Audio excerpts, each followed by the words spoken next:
L'enfant a existé. Même si c'était une fausse couche à 3 mois, 4 mois, l'enfant a existé. Parce que dès que la maman tombe enceinte, elle ressent, elle partage déjà un lien avec son bébé.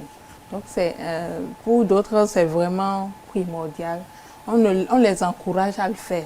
Elles vont elles-mêmes laisser ou bien ranger ça quelque part après.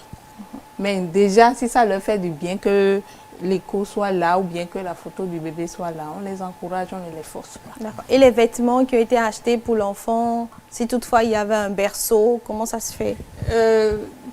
S'il y avait un berceau, elle va enlever le berceau quand elle se sentira prête. Au fait, c'est comme ce que monsieur a dit, oui. Il a donné l'exemple de l'animatrice là. Nous, en tant qu'accompagnatrice de couple, on met l'accent sur la guérison. C'est quand la blessure n'est pas guérie que dès qu'un fait similaire survient, on a cette peur et puis on est déséquilibré totalement. Donc nous, on insiste sur la guérison. Au fait, dès que la personne commence pas à guérir, elle va arranger ces choses-là peu à peu. Peu à peu, d'accord. Peu à peu. Mais quand la blessure est encore profonde, c'est encore là, elle le ressent toujours.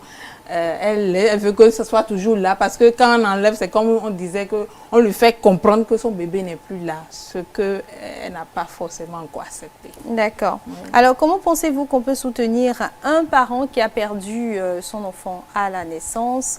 On va suivre les éléments de réponse. Il y a ce sentiment de culpabilité-là qui est présent, qui est latent, surtout quand l'événement est arrivé tout fraîchement.